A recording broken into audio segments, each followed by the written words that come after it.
So question is, and I talk to people all the time, and I feel like this is such a great opportunity for you, because most people are not happy with what's going on, but they don't really know why.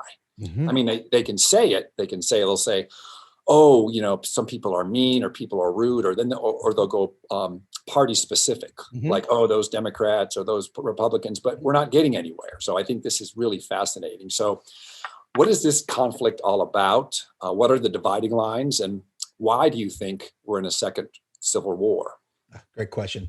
So there are two different types of war. There are hot wars and cold wars. Hot wars are fought with violence, whether it be guns or rifles or bats or machetes, where you're committing violence or even genocide on the other side. And then there are cold wars, and cold wars are everything that are not hot.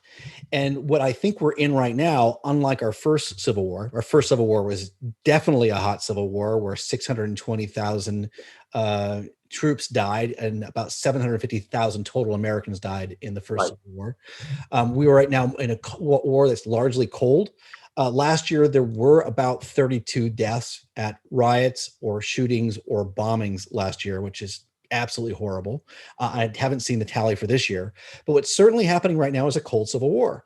And how that's being played out is largely at the social level. It is friend against friend, family member against family member, or employer employee against employee employer, something like that. Yeah. And how that looks like today is it looks like shaming, shunning, and expulsion.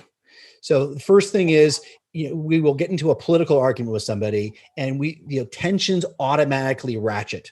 They go very, very quickly from you saying, well, yeah, I like to own guns, to the other person going, oh my God, I can't believe you're one of those people. And all of a sudden we create this whole identity around you.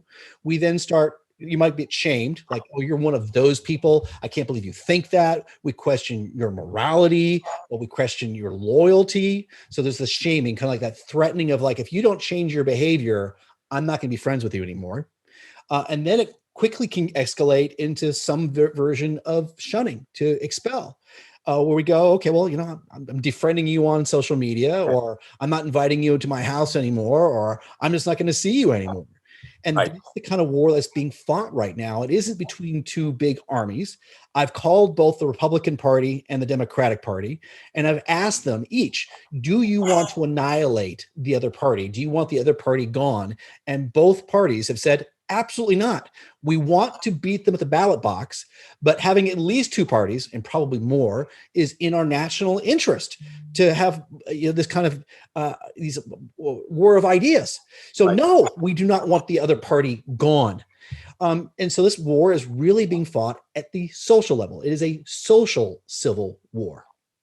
Yeah, I mean, I don't know if I told you this or not, but I was having dinner with my kids when they were back home, and of course, all the social discourse that's going on. And I asked both of my kids, do you think we live in a racist country? And they said, yes.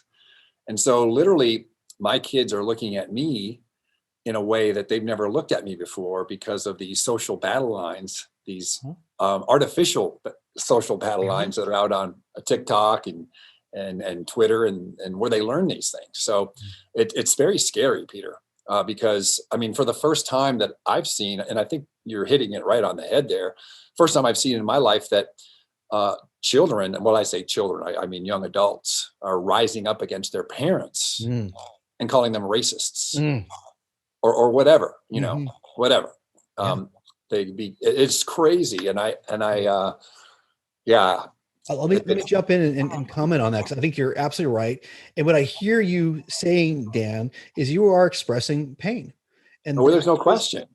There's no question. That is the pain that almost all Americans are feeling right now to some degree. And that is the civil war that we're in, where we have children or parents or aunts, uncles, or friends, where we feel we can't talk to them anymore, or we feel judged in some regard or disparaged. So Dan, first of all, I'm really sorry. Well, I really am. If you are more committed to national unity than partisanship, please check out my book, The Second Civil War, A Citizen's Guide to Healing Our Fractured Nation. My book will challenge you to improve your relationships with friends and family. Click the link in the description below.